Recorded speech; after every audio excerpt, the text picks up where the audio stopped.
O futuro da igreja está nas mãos de Deus. Nosso Senhor Jesus Cristo, no capítulo 6 do Evangelho segundo João, depois do seu longo discurso na sinagoga de Cafarnaum, falando da Eucaristia, a promessa da Eucaristia, sim, quando Jesus começa a dizer que o pão que ele haveria de dar seria a sua carne para a vida do mundo, os judeus murmuram e dizem: é dura esta linguagem, quem pode suportá-la? E no versículo 66 se diz: e a partir daquele momento muitos não andavam mais com ele. A atitude de Jesus quando muitos foram embora é surpreendente. Ele não pediu a nenhum dos que foram para voltar, mas ele se voltou para os que ficaram. Vocês também querem me deixar? O apóstolo Pedro diz: para onde iremos nós? Só tu tens palavras de vida eterna, e nós cremos e sabemos que tu és o Santo de Deus.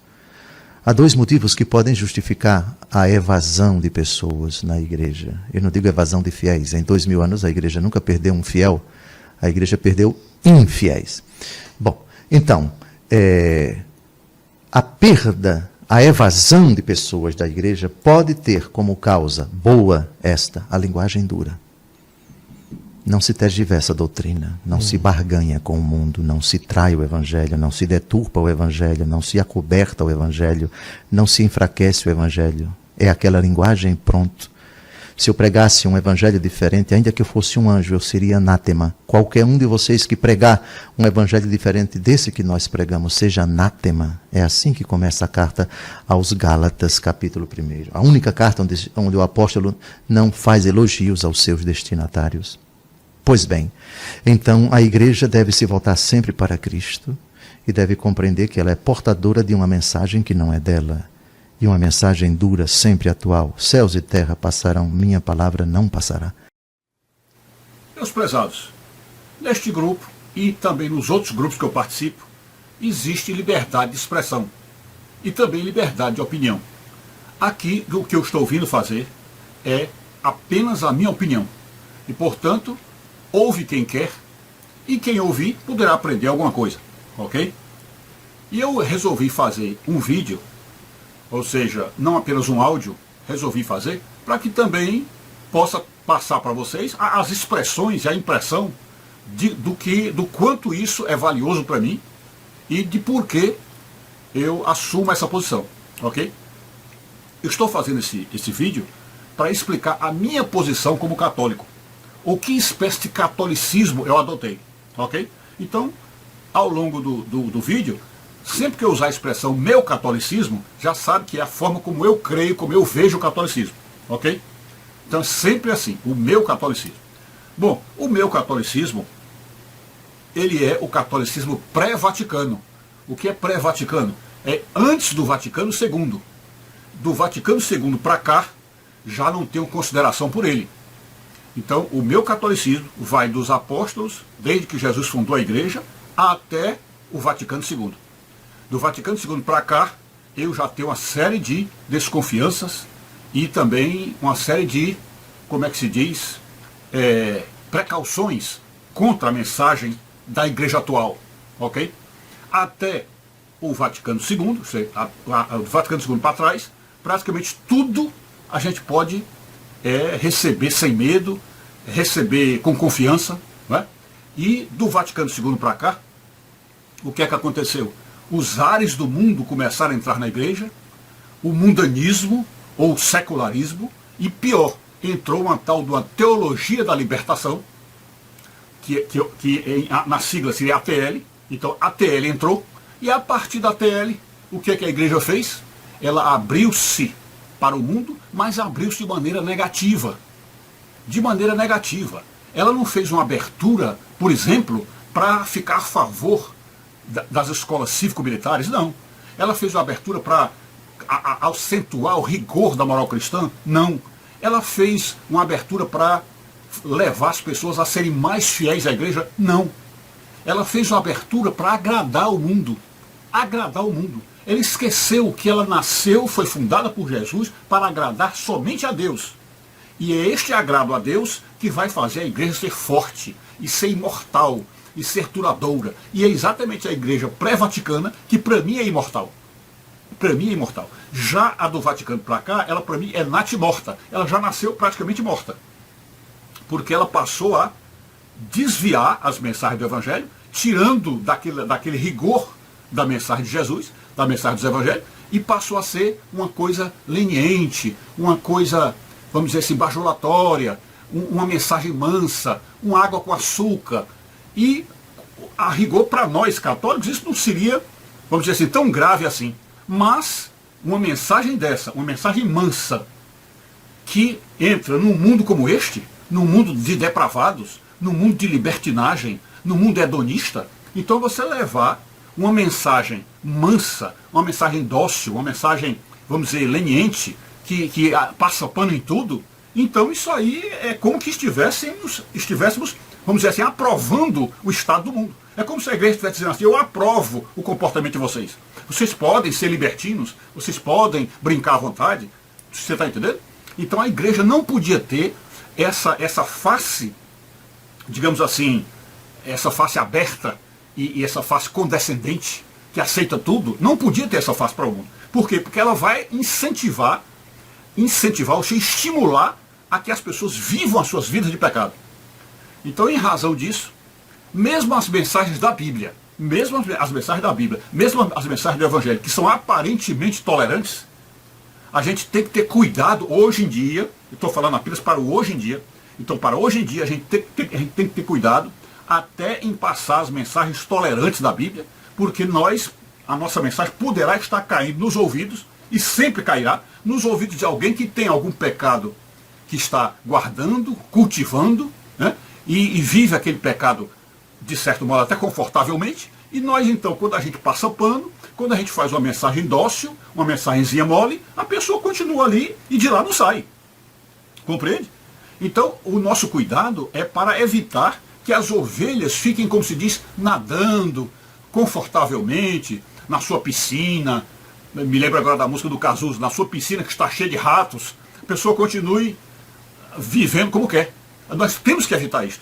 Porque nós somos o luzeiro do mundo, nós somos a luz do mundo e o sal da terra. Então, se a nossa luz não brilhar, e se o nosso sal não salgar, ou seja, se nós não ficarmos realmente apontando, fazendo a denúncia do Evangelho, se nós não fizermos isso, nós estamos, e vamos dizer, embora não estejamos prejudicando diretamente a nós, que já temos fé, já temos confiança e temos segurança, mas estaremos abrindo a possibilidade de que a pessoa que está ouvindo, os nossos ouvintes, que sempre tem algum pecadinho que está guardado, então que a pessoa se sinta à vontade, e talvez até chegue a pensar que nem pecado é. A pessoa começa a pensar, não é pecado, porque eu estou praticando isso aqui e ninguém fala nada. Ou seja, a igreja está omissa, né? Então a nossa mensagem, ela tem que ser dura. O Evangelho já nasceu duro, ele já nasceu com a mensagem dura, desde o começo. Porém, no mundo de hoje, para a atualidade, nós precisamos ser mais duros ainda. Por quê? Porque o mundo está, como se diz, do jeito que o diabo gosta. Do jeito que o diabo gosta. Libertino, hedonista, fazendo o que quer. Então, mesmo as mensagens, eu vou entrar naquele outro lado que eu falei, mesmo as mensagens brandas, as mensagens suaves, entre aspas, de Jesus, elas devem ser evitadas. Não porque são mentira, não é que são mentira. É porque para o mundo que está aí, nós poderemos estar levando as pessoas a se lambuzarem ainda mais no seu pecado. Então mensagens como, por exemplo, o sermão das bem-aventuranças, certo? Nós devemos preterir, ou seja, devemos deixar esse sermão para pessoas que já estão mais avançadas na fé, não é? Aquele momento que Jesus disse, aprendei de mim que sou manso e humilde de coração. Isso é verdade o que Jesus disse, é pura verdade. Mas a gente olhando o ambiente em redor e percebendo o que está ocorrendo no mundo, a gente deve evitar esse tipo de mensagem. Uma mensagem que nós devemos passar, por exemplo, em contraste com essa, é aquela mensagem quando Jesus disse, se alguém quiser ser meu discípulo, a si mesmo se negue, tome a sua cruz e siga-me. Então é esse lado da verdade que precisa ser acentuado hoje. Então essas outras mensagens, por exemplo, a pessoa que sai com o sermão dizendo, não, Deus ama a todos, Deus perdoa a todos, Deus dará uma chance a todos. Então isso aí, podemos dizer, é verdade? É verdade que ele ama a todos, que ele perdoa a todos, que ele tem coração infinito, que ele tem misericórdia, tudo isso é verdade. Mas não é própria ou adequada para o tempo atual, para o que está ocorrendo atualmente. Então, quando nós ouvimos alguém, sobretudo um católico, pode ser até um padre, pode ser um teólogo leigo, enfim, qualquer pessoa que seja da representação da igreja, de um modo geral. E essa pessoa não traz o discurso duro, como nós vamos ver, ouvimos aí o Dom José Falcão, né? Que eu estou passando aí o vídeo dele. Então, se nós não tivermos esse discurso duro, o evangelho não fará mais frutos, ou não frutificará. Ele não crescerá. E Jesus quer o quê? Resgatar as almas. Jesus não veio ao mundo para deixar as almas nadando na lama, não. Ele veio para resgatar as almas. E o resgate tem que ser com a denúncia, ou seja, apontar o pecado, como João Batista fez, apontar o pecado e depois anunciar a salvação. Ok? Então é isso. Estou apontando para vocês qual é o meu catolicismo de antes do Vaticano, que era um catolicismo duro, rigoroso, né? Ao ponto de ter, durante a Idade Média, feito certas perseguições que, a rigor, viraram um escândalo para o mundo, tá certo? Embora nós tenhamos que estudar aquele período da Idade Média para percebermos as razões que estavam por trás daquilo ali, tá certo? Então a igreja nunca tomou decisões que fossem completamente desarrazoadas, ou decisões completamente treslocadas, não. Havia realmente um motivo para aquilo.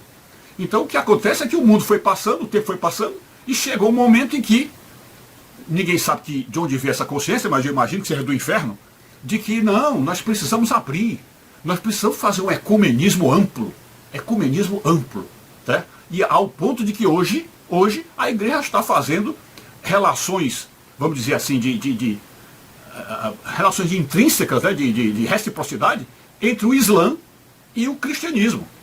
Tem um momento aí que a igreja chegou a falar até em crislamismo. Crislamismo, é a mistura do cristianismo com o Islã. E eu pergunto, não é o que Paulo disse? Que comunhão pode haver entre a luz e as trevas? Que comunhão pode haver? Não há comunhão. Não há comunhão. Se é treva, se o que está no mundo é treva, a nossa luz tem que brilhar mais ainda. Porque a luz não se junta com as trevas. Então nós temos que ser realmente de palavra dura. Então é isso. Aí eu tentei explicar para vocês, desculpe o vídeo ter ficado longo, mas sigam aí bem a palavra do bispo Dom Falcão, porque ele para mim explicou totalmente tudo aí nessa passagem. Ok, fiquem com Deus, saúde e paz, tudo de bom. Pessoal, eu acabei esquecendo de dizer, ou de responder, por que certos trechos da Bíblia podem ser utilizadas, ou que há uma parte da Bíblia que pode ser utilizada para manter as pessoas nos seus pecados. Ou seja, são textos da Bíblia que favorecem o pecador, favorecem e estimulam o pecado. E então, existem realmente trechos da Bíblia que são, vamos dizer, entre aspas, perigosos para se levar para algumas pessoas, não é? O próprio apóstolo São Pedro, ele diz lá que há coisas na Bíblia realmente difíceis de entender. E é por isso que existe a teologia, e principalmente a teologia católica, que é o estudo dos homens santos, dos homens de Deus, para trazer o discernimento, discernir o que de fato é adequado para as pessoas. E nós falamos isso por quê? Porque na Escritura Sagrada, quando se mostra a tentação de Jesus, Satanás jogou a Bíblia contra Jesus, jogou trechos da Bíblia contra ele, mostrando então que realmente há passagens da Bíblia que favorecem a manutenção do pecado. E é por isso que temos que evitar esses discursos moles, esse água com açúcar, esse discurso leniente, tá certo? Porque o mundo que está aí não merece ouvir essas coisas boas da Bíblia, essas bem-aventuranças. O que essa gente tem que ouvir é de fato a mensagem dura do Evangelho, mostrando o pecado e depois anunciando a salvação. Ok? É isso. Fiquem com Deus.